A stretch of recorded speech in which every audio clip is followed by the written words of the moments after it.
সতীপীঠে একটি অংশ হলো যেটা আমাদের পশ্চিমবঙ্গে কলকাতায় আছে, যার নাম দক্ষিণাকালী মন্দির, যেটা আমি কালীঘাট মন্দির নামে চিনি। তাই কালীঘাট মন্দির আগের মতন আর নেই, পুরোপুরি পাল্টে গেছে। এই মন্দিরে কি করে আসবেন? এসপি মুখার্জি রোড থেকে সরাসরি স্কাইওয়াক দিয়ে কালীঘাট মন্দিরে পৌঁছে যাবেন। দক্ষিণেশ্বর স্কাইওয়াকের মতনই এখানেও স্কাইওয়াকের কাজ চলছে। স্কাইওয়াকের কাজ কমপ্লিট হলেই অসাধারণ একটা জায়গা তৈরি হবে কালীঘাট মন্দির। এখন যে দেখাচ্ছি কালীঘাট মন্দিরের মেন রাস্তা। মন্দিরের এইদিকে একটা গেট আছে, আর একটু এগিয়ে গেলে আর একটা গেট আছে। স্কাইওয়াকের নিচে দিয়ে হেঁটে আসতে মাত্র 5 মিনিট সময় লাগলো। মন্দিরে ঢুকতে গেলে 2 আর 3 নম্বর গেটের সামনে এই যেটা করা রয়েছে, এটা হচ্ছে ডালাঘর। আবার প্রত্যেকটা তলার লাইটিং এর ব্যবস্থা করা হয়েছে। যারা যারা সন্ধ্যাবেলায় আসবেন তারা এই লাইটিং খুব সুন্দরভাবে দর্শন করতে পারবেন। পৌরাণিক কাহিনী অনুযায়ী সতীর দেহত্যাগের পর বিষ্ণুচন্দ্র দেহখণ্ডিত ছড়িয়ে পড়েছিল নানা প্রান্তে। সেই খণ্ডিত দেহের ডান পায়ের 4টি আঙ্গুল কালীঘাটে পড়েছিল। সঠিক না জানা গেলেও বিভিন্ন নথিপত্র থেকে অনুমান করা হয় এই মন্দির প্রায় 200 বছরের পুরনো।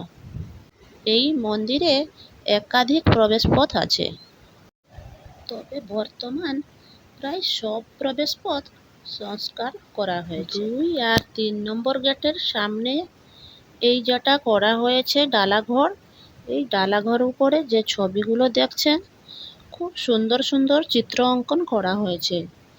দেবীর বিভিন্ন রূপে চিত্র অঙ্কন করা আছে। তবে বর্তমান যে দেখছেন গেট নম্বর 1, এটাই কিন্তু মূল প্রবেশপথ ছিল অতীতে।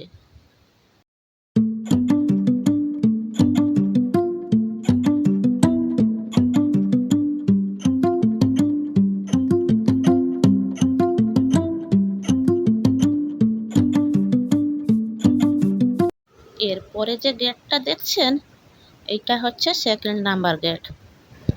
প্রত্যেক গেটের সামনে লেখা আছে কত নাম্বারের গেট। আর এই গেটের তলায় যে দোকানগুলো রয়েছে এগুলো সব ডালা দোকান।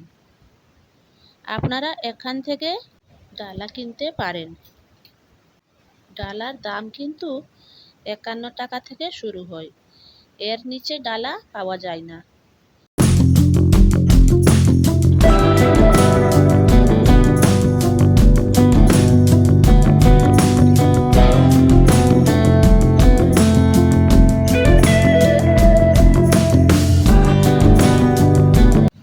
এই যে রাস্তা দেখছেন এই রাস্তা দিয়ে এগিয়ে যাব সামনের দিকে।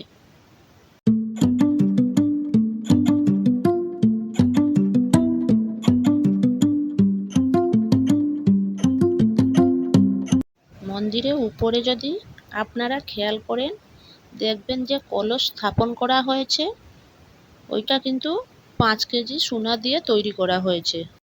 আর একটু এগিয়ে গেলে ঠিক বাম দিকে পড়বে 1 নম্বর গেট।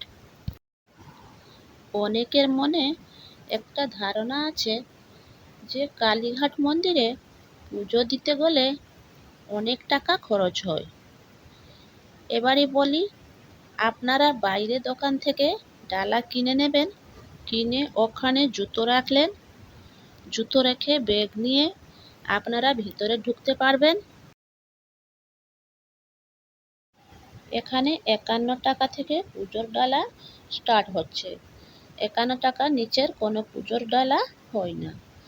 এবারে যদি পুরোহিত নিয়ে যান তাহলে আপনাদের অন্য একটা গেট দিয়ে ঢুকিয়ে দেয়, যেটা সময় কম লাগে।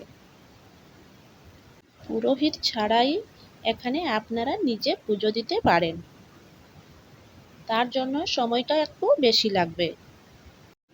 দোকান থেকে আপনারা ডালা কিনলেন, প্রত্যেক দোকানে পুরোহিত থাকে, তো পুরোহিতকে নিয়ে যখন আপনারা মন্দিরে ঢুকবেন, আগে আপনারা বার্গেনিং করে নেবেন যে পুরোহিতকে আপনারা কত টাকা দান দেবেন।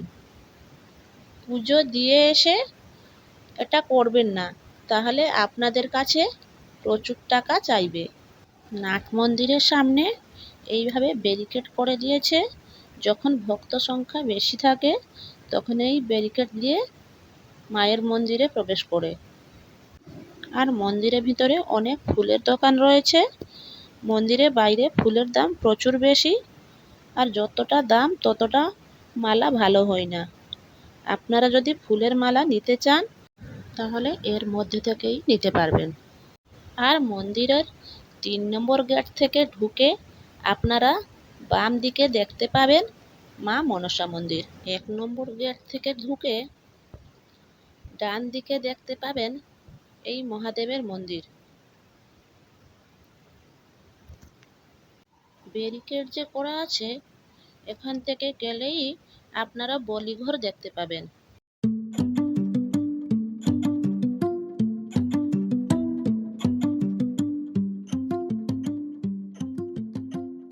এবারই আমি প্রবেশ করলাম বলিঘরে। লোভ, ক্রোধ, অহংকার এসব পরিত্যাগ করার জন্য শাস্ত্রে পশু বলির বিধান আছে। এ প্রসঙ্গে মা শারদার কথা উল্লেখ করা আছে। স্বামী বিবেকানন্দ একবার দুর্গাপুজোয় বলি দেওয়ার জন্য মনস্থ করেছিলেন। বলি দেওয়ার কথা জানতে পেরে মা শারদা তার সন্তানকে পশু বলি থেকে নিরস্ত করলেন। ৪ নম্বর ও ৩ নম্বর যে কোনো গেট থেকে ঢুকে দেখবেন কুণ্ডপুকুর।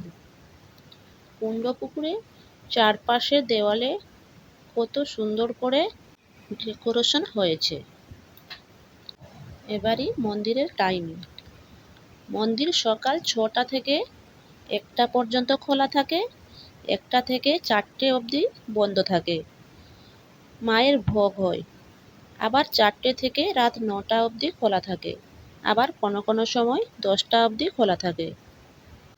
শনিবার, মঙ্গলবার, রবিবার ৩টে দিন বিশেষ দিন। মায়ের অনুষ্ঠান হয়, প্রচুর ভিড় হয়। শোনা যায় ভারতবর্ষে ২য় নম্বরে আছে আমাদের কলকাতায় বা পশ্চিমবঙ্গে এই কালীঘাট মন্দির। আমাদের পুরোহিত মশাইকে জিজ্ঞাসা করলাম মায়ের ভোগটা কখন পাওয়া যায়। প্রত্যেক দিন দুপুর ৩টে ৫০ সময় মায়ের ভোগ বিনামূল্যে পাওয়া যায়। এবার ১ নম্বর গেট থেকে সোজা চলে গেলে আদিগঙ্গা। ১৫০০ থেকে ১৭০০ শতকের মধ্যে হুগলি বা ভাগীরথী প্রধান প্রবাহ ছিল এই আদিগঙ্গা। এসপি মুখার্জি রোড থেকে স্কাইওয়াক এসে মিলিত হবে এই করিডোরে। এবারই পুজো দিয়ে এসে খাবেন কোথায়? পুজো দিয়ে মন্দির থেকে ফেরার সময় স্কাইওয়াক থেকে এসপি মুখার্জি রোডে আসার সময় ঠিক ডান দিকে একটা নিরামিষ হোটেল আছে। ওই হোটেলে কি কি পাওয়া যায় সেটাও আমি দেখিয়ে দিচ্ছি। ওই হোটেলে নিরামিষ ভাত আর সাউথ ইন্ডিয়ান ফুডও পাওয়া যায়।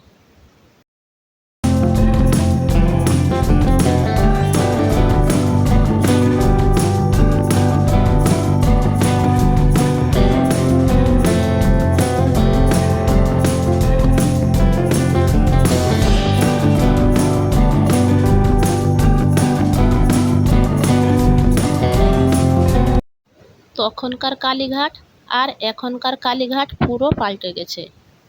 আর এখন এতটা সুন্দর করেছে, না কোনো ঝামেলা আছে। আজকের ঘরে এই কালীঘাট মন্দিরে যা যা পাল্টে গেছে, যা যা আছে, সে সমস্ত তথ্য আজকে এই ভিডিওতে শেয়ার করলাম।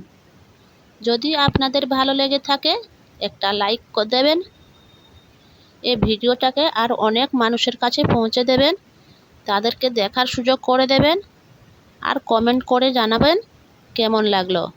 আর যারা নতুন, প্লিজ আমার চ্যানেলটাকে সাবস্ক্রাইব করার অনুরোধ রইল। আজকের জন্য এইটুকু। ফির দেখা হবে পরবর্তী ভিডিওতে।